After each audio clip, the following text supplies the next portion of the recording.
Kung hindi mo pa alam ang proseso kung paano ba mag-register sa NCSC, ang video nito ay para sa inyo.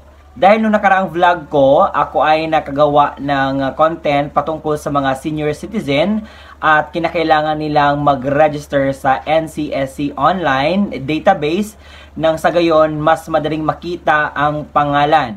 At nasa gayon sa lahat ng mga benepisyo para sa ating mga senior citizen, madaling mahanap sa data na nasa computer or sa NCSC na website. But paano nga ba ang proseso sa pag-register? Dito sa video na ito, malalaman natin.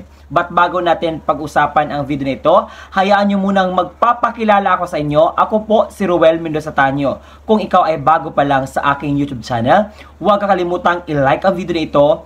Kung may katanungan ka o na-appreciate mo ang video kong ito, just comment down below. At kung yung mga concerns mo na gusto mong ipa-address, just comment down. Dahil hanapan natin yan ng paraan na masagutan at ma-address lahat ng mga concerns ninyo. And also, kung nais mo na tulungan ang channel ko na ito na mag-grow, just help me by just subscribing it. Kung mahanap mo dyan ang may nakalagay subscribe na pulang button, so yan. At also kung nais mo na maging updated ka sa mga videos kagaya nito na very informative, so i-bell notification mo na. At samahan mo ako hanggang sa dulo, lalong-lalo na sa mga senior citizen.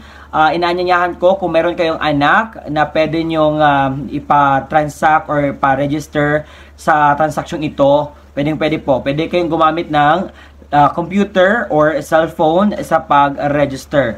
Kung ikaw ay handa na sa prosesong ito, halina't samahan nyo akong mag-register sa NCSC. At ngayon, atin nang sisimulan ang proseso kung paano nga ba magpa-register sa NCSC. Actually, pwede kang gumamit ng cellphone, computer, or laptop. At sa search engine naman, pwede kang gumamit ng Safari, Google Chrome, or browser. At i-search mo ang NCSC na website. At kapag nakita mo ng NCSC na website, so i-click mo agad para makapag-process ka na sa pag-register. So ito yung official website ng NCSC or National Commission of Senior Citizens. At may nakita na tayong register now at verify here. And as of today, meron na po tayong mga registrant na mga senior citizen na 4,526,938 na mga senior citizen. Dahil dito, marami kasing mga programa ang gobyerno para sa ating mga senior citizen na sa gayon, marami ding mga makapagkuha ng benepisyo. Una, ang gagawin natin is i-filled out natin ang form. So dito makita natin mamaya-maya. So pagkatapos nating ma-filled out lahat ng form, kinakailangan tama, sunod is i-submit natin ang online form. So basic lang yan. So pangatlong gagawin natin, pagkatapos nating ma-submit is ang i-check natin ang registration. Kung tama ba lahat o mali or may kulang. Oo, dapat kasi tama lahat. Lalong-lalo na sa password or PKN. So, importante yan. Pang-apat is approval of online form. Kung aprobado na ba or nakapag-rehistro na tayo sa ating na-register na mga, yung mga ano natin. So, pagkatapos natin ma-verify, so i-login natin ang ating account para ma-check natin kung meron na ba or successfully registered na ba tayo dito sa NCSC. So, ngayon, atin na sisimulan, check muna natin yan, I agree, and check natin ang proceed. So, unang-una, ito yung new application, kung baguhan pa lang. So, unang-una, ang gagawin natin is ilagay natin ang apelyido. Okay, try mong sundan. Apelyido ng isang senior citizen, tapos pangalan ng senior citizen na i-register mo, middle name or gitna ang pangalan. Kung mayroong extension, pwede mong i-check. Address, kung ano yung address mo, so pipili ka ng mga region. Example dyan, napakaraming region kung saan ka nakatira or saan yung senior citizen na i-register mo nakatira. Much better if merong nag-assist, no? So, kung ano yung province mo, ilagay mo dyan. At saka, yung city. So, ilagay mo din kung ano yung city, kung saan ka talaga nakatira na lugar. Anong barangay ka. So, ilagay mo dyan lahat ng impormasyon na kinakailangan at hinihingi nila nang sa gayon na wala na silang hahanapin pa sa inyo. At tama lahat ang ating ilalagay kasi i-verify nito at para iwasan natin ang mga mali-maling impormasyon na ating malagay dito sa pag-filled out ng form. So, pagkatapos dyan, ilagay natin ang residence, house, and lot. So, medyo na ano pa ako kasi napakaraming mga lugar. So, hinahanap ko pa yung sa akin. So, ayan. Tapos, residence, house, and lot, kung saan ba nakatira, at birth date. So, i-indicate natin kung anong month ang ating birthday, anong araw, at anong year. Tapos, may makita kayo diyang, check na sign. So, i-click nyo yan kung check na. Tapos, pagkatapos nyan is birthplace. Ano yung marital status mo? Ano yung religion mo? Sex at birth? At saka contact number, at saka yung email. Dapat working email. Anong FB messenger name, anong ethnic origin. Origin is yung ano ka, Bagobo, Uska ID, GSIS, TIN, PhilHealth number, SC, Association ID number, at ano pang mga IDs, government IDs mo, employment, business, current pension, kung meron, capability to travel, ito, name of your spouse. Kung ano yung last name niya, first name niya, middle name niya, o kung meron man siyang extension.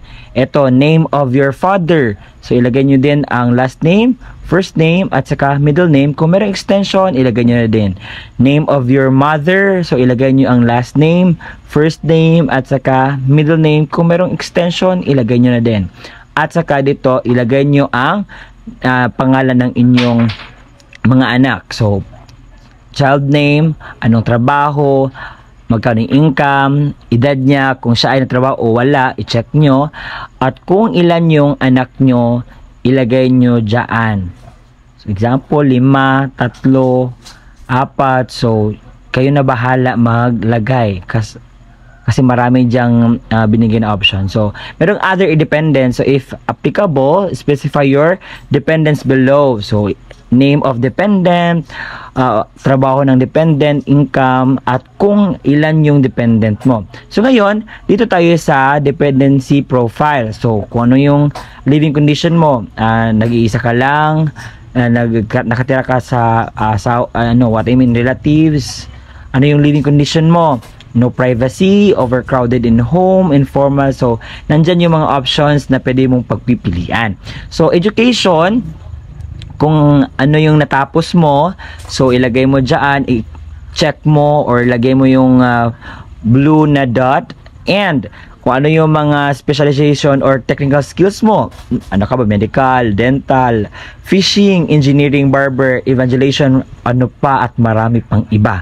So, kung meron kang shared skills, so ilagay mo dyan. So, kung marami, lagyan mo lang ng comma. So, kung involved ka sa community activities, so ilagay mo dito kung ano yung involvement mo dyan. Yan, napakarami po. Pili ka lang kung yan, napag-ano mo lahat, go. Source of income and assistance. So dito, pipili ka, meron kang own pension, check mo yan. Spouse pension, insurance, kung ano yung mga income mo na natanggap. Ito, mga assets, real and immovable properties. So, i-check mo kung meron kang house, lot, farm, house and lot, commercial building, fish pond. So, i-check mo kung meron ka yan. So, kung marami ka pang automobile, personal computer, boats, heavy equipment, laptops, drones, motorcycle, mobile phone. So, i-check mo kung meron. So, ito, monthly income, i-check mo kung ikaw ay above 60, 50, 40, 30, 20, 10, 5,000, below 5,000 or wala.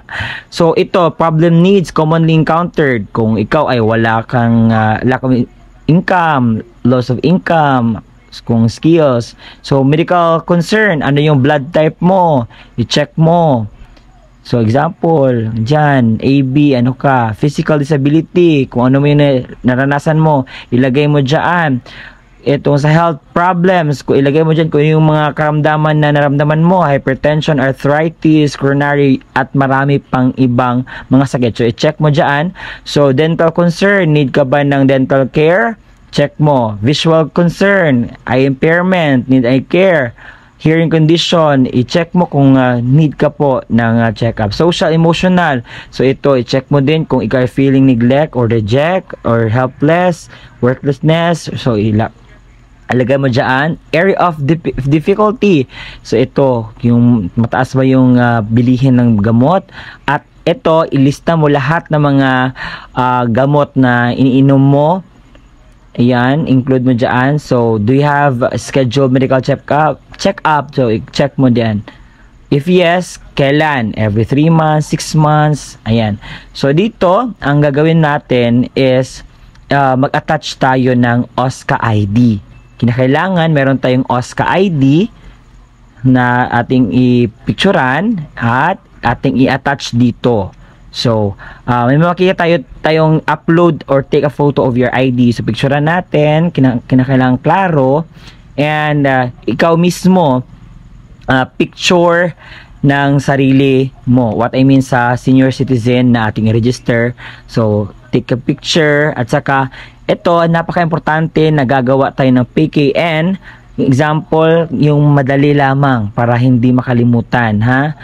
Para mas madali. So, confirmation allowed to, ito i-check natin lahat. Yan, i-check natin lahat yan.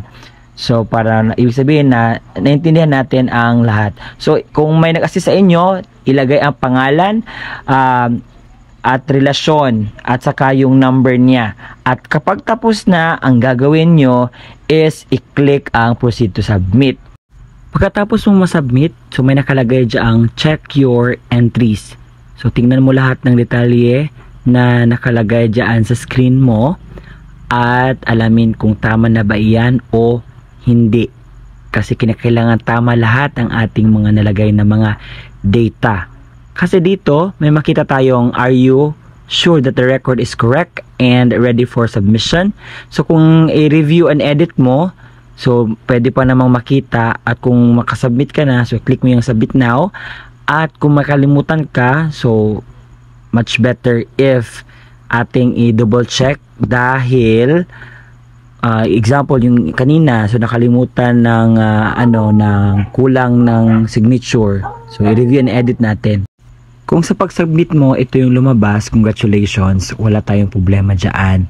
So ang gagawin natin is mag-verify tayo. Diyan click natin yung verify and i-click natin ang verify using registration reference number o yung kanina na PKN.